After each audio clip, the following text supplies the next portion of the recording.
আসসালামু আলাইকুম। Update agriculture থেকে শুভেচ্ছা দর্শক।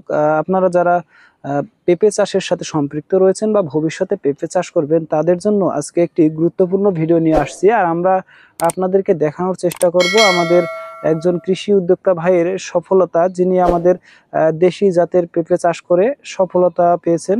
তো চলুন আমরা আমাদের কৃষি উদ্যোক্তা ভাই জাহাঙ্গীর ভাইয়ের সাথে জানি যে তিনি কিভাবে সফল হলেন দেশি জাতের পেঁপে চাষ করে।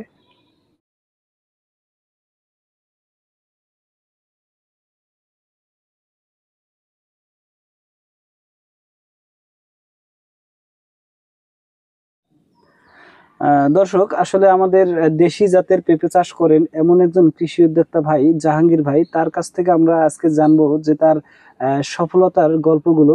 তো আসসালামু আলাইকুম জাহাঙ্গীর ভাই, কেমন আছেন? ওয়ালাইকুম আসসালাম, আলহামদুলিল্লাহ ভাই, ভালো আছি। মাশাআল্লাহ, আপনার মানে বর্তমান যে পেঁপের পরিস্থিতি তাতে অনেক মানে ভালো লাগতেছে যে বাগানে এত সুন্দর পেঁপে। আপনি আমাদের কৃষি উদ্যোক্তা যারা আছেন ভবিষ্যতে পেঁপে চাষ করবেন তাদের উদ্দেশ্যে এরকম দেশি জাতের পেঁপে গুলো সম্পর্কে একটু কিছু বলেন, যারা নতুন করে চাষ করতে চায়। দেশি পেঁপের কোনো ভাইরাস নাই, অধিক ফলনশীল। আপনি দেখেন প্রতিটা গাছ একটা করে খুঁড়ি আমার কভার করতেছে না, প্রতিটা গাছ দুইটা করে তিনটা করে খুঁড়ি আছে। আর দেশি জাত কোনো ভাইরাস নাই, অধিক ফলনশীল এবং আর পোকামাকড়ের আক্রমণও কম।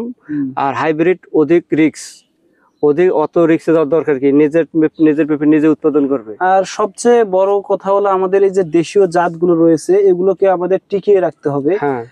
এই বিষয়টি আমরা কিন্তু লক্ষ্য করে আমরা এই বছরে অনেক কৃষি উদ্যোক্তা ভাইদেরকে দেশি পেঁপে চাষে উদ্বুদ্ধ করেছি এবং অনেকগুলো বাগান গড়ে উঠেছে। আর একটা বিষয় আপনি অবশ্যই জানেন বা আমাদের কৃষি উদ্যোক্তারাও জানে যে হাইব্রিড বীজের অত্যাধিক দাম।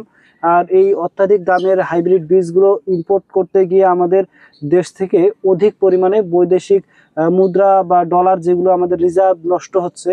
তো আমরা যদি এই দেশি জাতগুলোকে চাষ করি, আমাদের মানে সামগ্রিকভাবে দেশের উন্নয়ন এবং আমরা নিজেরও কিন্তু উন্নয়ন করতে পারি।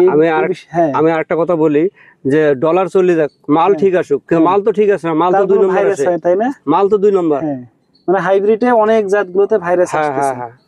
তবে দুই একটা জাত হাইব্রিডের চলে আসছে যেগুলোতে ভাইরাসের পরিমাণ নেই বললে চলে বা দেখা যায় না, কিন্তু সেগুলো বীজের দাম কিন্তু ধরা ছোঁয়ার বাহিরে। 6 লাখ বা 6.5 লাখ টাকা, 7 লাখ টাকা পর্যন্ত কিন্তু 1 কেজি বীজের দাম। আর এখানে অনেক কমে কিন্তু আপনার এই জাতের বীজগুলো কিন্তু কৃষি উদ্যোক্তারা চাইলে সংগ্রহ করতে পারে। চারাটাও মোটামুটি দাম হাতের নাগালের মধ্যেই রয়েছে। তো আপনি আমাদের কৃষি উদ্যোক্তাদেরকে মানে শেষ একটা পরামর্শ দেন যে মানে দেশি জাতের পেঁপে চাষ করলে তারা অবশ্যই নিশ্চিন্তে থাকতে পারবে এবং অত রিস্ক নেই। একটা মনে করেন, আমি কয়েকজনের সাথে কথা বলছি, কেউ 10 লাখ 20 লাখ এমনও লস করছে এবছরে। তারা দেশি করলে এই ঝুঁকির মুখে পড়তো না। তো ধন্যবাদ ভাই আপনার মূল্যবান সময় দেওয়ার জন্য। আপনাকে অসংখ্য ধন্যবাদ।